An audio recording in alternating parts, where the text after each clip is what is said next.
Hi everyone, welcome back to our channel. చూడండి, ఇవాళ మన రెసిపీ వచ్చేసి ఆలూ ఫ్రై అండి. ఇందులో టమోటో ఆనియన్స్ అలా ఏం యూజ్ చేయలేదు.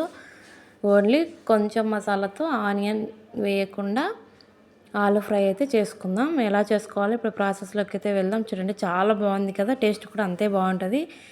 చూడండి, ప్రాసెస్ అయితే ముందుగా ఆలూని అయితే పై చెక్కు మొత్తం తీసేసి చిన్న చిన్న ముక్కలుగా అయితే కట్ చేసి పెట్టుకోవాలి. చూడండి, ఇలా ఇంక కట్ చేసుకున్న ముక్కలన్నిటిని వాటర్లో ఒకసారి అయితే కడిగి సపరేట్ ప్లేట్లు అయితే వేసుకోవాలి పక్కన.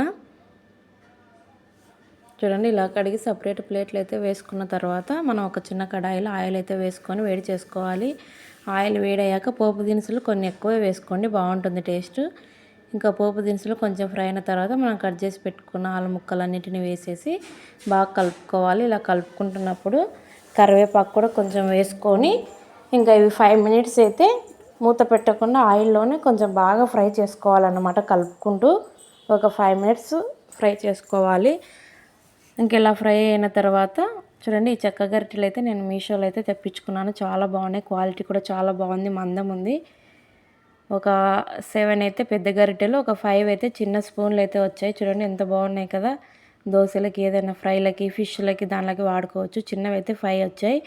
ఇంకా మా పిల్లలు 2 ఎక్కడ వేశారు. చాలా బాగున్నాయి, కావాలంటే మీషోలో ఉన్నాయి, తెప్పించుకోండి. చాలా అయితే బాగున్నాయండి.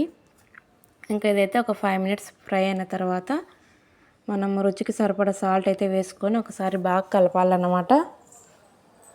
చూడండి, ఇలా కలుపుకున్న తర్వాత ఇంకా వీటన్నిటిని మూత పెట్టి అయితే మెత్తగా అయ్యే వరకు మగ్గించుకోవాలి. ఇవి మగ్గేలోపు మనం మసాలా అయితే రెడీ చేసుకుందాం. కొంచెం పసుపు, కొద్దిగా కారం,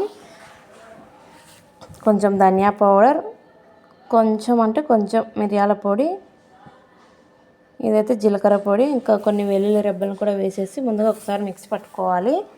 ఇంకా తర్వాత కొద్దిగా వాటర్ యాడ్ చేసి మెత్తని పేస్ట్లా అయితే చూడండి, ఇలా మెత్తని పేస్ట్లా మిక్స్ పట్టుకొని పక్కన పెట్టుకోవాలి. ఇప్పుడు ఆలు మగ్గిపోయిందో లేదో చూసుకుందాం ఒకసారి.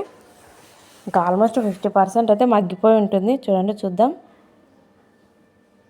ఇంకా 50% అయితే మగ్గిపోయింది. ఇంకా కొంచెం మగ్గాలన్నమాట, ఒక 70%. చూడండి, ఇంక ఇప్పుడైతే ఇంకా 70% సాఫ్ట్ అయితే అయ్యింది. చూడండి, ఇవైతే జారిపోతున్నాయి ఆయిల్లో. ఇంకా చేత చూపిద్దామంటే కూడా కాలిపోతుంది అనేసి నేను అందులోనే వేసేసాను. ఇంకా ఇలా 70% సాఫ్ట్ అయిన తర్వాత మనం మిక్సీ చేసి పెట్టుకున్న పేస్ట్ను కూడా వేసేసి బాగా కలపాలన్నమాట. చూడండి, ఇలా కలుపుకున్న తర్వాత ఇంకా మూత పెట్టయితే ఇంకా ఈ మసాలా మొత్తం ఆయిల్లో మగ్గిపోవాలన్నమాట. మనం వేసిన మసాలా ఇంకా మూత పెట్టయితే మగ్గించుకుందాం. సింపుల్ అండి ప్రాసెస్, ఏమి ఎక్కువ లేట్ ఏం కాదు. చూడండి, ఇంక ఇలా అయితే బాగా మగ్గిపోయింది. ఇప్పుడు చూడండి, ఎంత సాఫ్ట్గా మగ్గిపోయింది కదా, మొత్తం బాగా మగ్గిపోయింది. ఇంకా 2 నిమిషాలు కలుపుకొని ఇంకా లాస్ట్లో మనం సన్నగా తరిగి పెట్టుకున్న కొత్తిమీర వేసుకొని దించేసుకుంటే రెడీ అండి. ఎంతో టేస్టీ ఆలూ ఫ్రై అయితే రెడీ అయిపోయింది. ఇది రైస్లో కానీ రోటీ చపాతీలకు కూడా చాలా బాగుంటుంది. మీరు కూడా తప్పకుండా ట్రై చేయండి, చాలా బాగా వచ్చింది నాకైతే. ఇంకా నేనైతే ఈరోజు సాంబార్ చేశాను. సాంబార్ రైస్లోకి నంచుకోవడానికి చాలా బాగుంటుందని అయితే ట్రై చేశాను. ప్లీజ్ లైక్ అండ్ సబ్స్క్రైబ్ చేసుకోండి. బాయ్ అండి.